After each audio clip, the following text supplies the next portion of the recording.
18 نوامبر پرزیدنت جمهوری تاجیکستان پیشوای ملت محترم امامعلی رحمان در شهر خوجند بنای مؤسسه تحصیلات تا مکتبی ارکان را مورد استفاده قرار دادند. انشاءات نوبنیاد از جانب صاحبکار وطن دوست امیده گدایبای و در پیروی از سیاست معارف پرورانه رهبر دولت در مساحت عمومی 2264 متر مربع با صفت بلند و شرایط زمانوی بنیاد یافته است.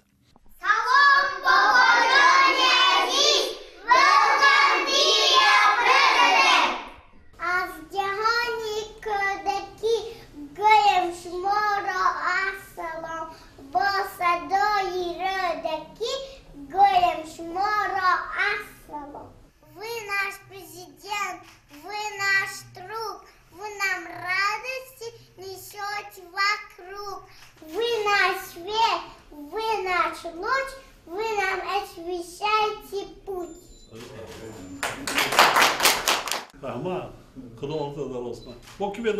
شما راهبری ارزنده‌اید، بر منصب تازه بنده‌اید، در آسمانی بخت ما ستاره‌ای رخشنده‌اید. احسان.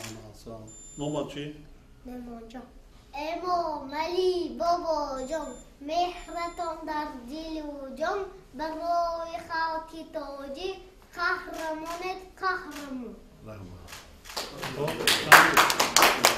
ضمن شناسایی به سرور دولت محترم امامعلی رحمان اطلاع دادند که در انشاءات نوبنیاد 360 کودک به تعلیم و تربیت فرا گرفته شده برای کار با آنها 30 پرستار صاحب تجربه و دارای اختصاص پداگوژی جلب گردیدند.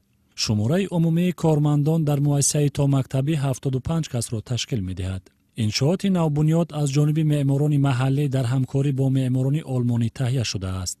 این روش آمیخته استتیکای اروپایی و نیازهای فرهنگی تاجیکی می باشد. هر جزء بنا از روزنه‌ها تا گذرگاه‌ها با اصول محیط امن برای کودک طرح‌ریزی شده است. امروز من به حد خرسند هستم که امروز ما باغچه ارکان رو در شهر خوجند با حضور پیشوای معظم ملت محترم پرزیدنت جمهوری تاجیکستان امامعلی رحمان افتتاح کردیم. ما نیت داریم که همه مؤسسه ها رو بسیار کنیم در شهر خوجند، سطح تعلیم و تربیت رو بلند برداریم. تحصیل در این مؤسسه با استانداردهای بین المللی منتسوری و ایبی و همزمان با رنگین کمان عمل میکند. عین حال در مؤسسه‌های ما برای آموزگاران تکمیل اختصاص در یک سال 3 مراتبه گذرانده می شود. مؤسسه ارکان با همه تجهیزات ها مهیا کرده شده برای کودکان، برای انکشاف کودکان و برای بازی کردن کودکان همه تجهیزات ها مهیا کرده شده است. اینچنین میخواستم منتداری خود را به پیشوای ملت، به اساسگزار صلح و وحدت ملی محترم پرزیدنت جمهوری تاجیکستان امامعلی رحمان بیان نمایم که بسیار ساحه معارف را دستگیری میکنند. بنا دارای 26 حجره بر هوای مشغولیت از جمله 12 حجره خواب و استراحت، آشخانه، نقطه طبی، تالار ورزشی و دیگر انشاءات یاری رسان بوده، هر کدام آن با تجهیزات ضروری و واسطه‌های تعلیمی مجهز گردانیده شده است. در صنفخانه‌ها با مقصد تشکل و انکشاف ذهنی کودکان و تربیت آنها در روحیه وطن دوستی و خویشتن‌شناسی شرایط و امکانیت‌های مساعد فراهم آورده شده است. انفراساختار موافق با استانداردهای معاصر جهانی و متدیکای بین المللی تعلیمی که با مستقلیت، خودآموزی و رشد طبیعی قابلیت‌های کودکان روانه شده از برتریت‌های دیگر این مؤسسه نو زمانوی میباشد. بازی و کارهای عملی و تفکری، توجه به رشد اینتלקتوالی و اجتماعی به هر یک کودک، برنامه رنگین کمان، انکشاف نطق، کمونیکاسیا، سودای اولیه با تجربه جهانی براه مانده شده است. در مؤسسه روند تعلیم و مشغولیت‌ها با زبان‌های تاجیکی، روسی و انگلیسی براه مانده شده برای بیدار ساختن ذوق استتیکی کودکان تالار موسیقی نیز فعالیت می‌کند. صحن بینای مؤسسه تا مکتبی ارکان با درختان و گل و بوته‌های آرایشی و همیشه سبز آراسته شده، درآمدگاه آن پیشتاق جالب و نظرآبایی دارد که با ذوق و سلیقه بلند آرایش یافته است و برای بیدار ساختن حس زیبایی پسندی کودکان مؤثر میباشد. همزمان در صحن بنا ایوانچه تابستانه برای گذرانیدن مشغولیت‌ها ساخته شده است. ضمن بازدید از شرایط کودکستان، پیشوای ملت محترم امامعلی رحمان به صفت کارهای انجام یافته و امکانیت‌های فراهم گردیده بهای بلند داده از اقدام‌های سازنده صاحبکار وطن دوست اظهار قناعتمندی نمودند.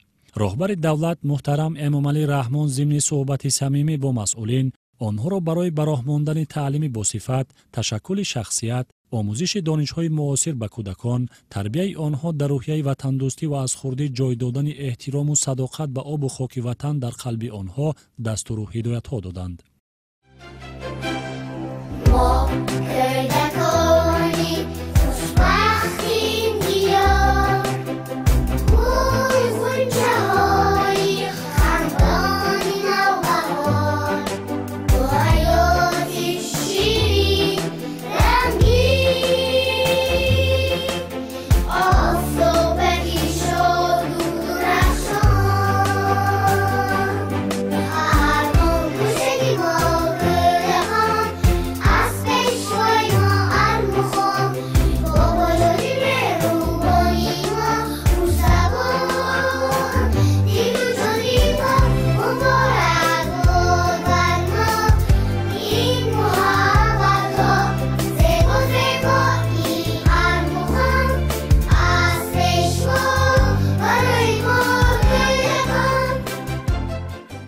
در همین جا سرور دولت محترم امامعلی رحمان دو انشاءات دیگری ساحه معارف، مرحله یکم مؤسسه تحصیلات میانه عمومی ارکان در محله تیمورملک و گیمنازیای رقم 4 را در شهر خوجند به طور فاصلوی مورد بهره برداری قرار دادند.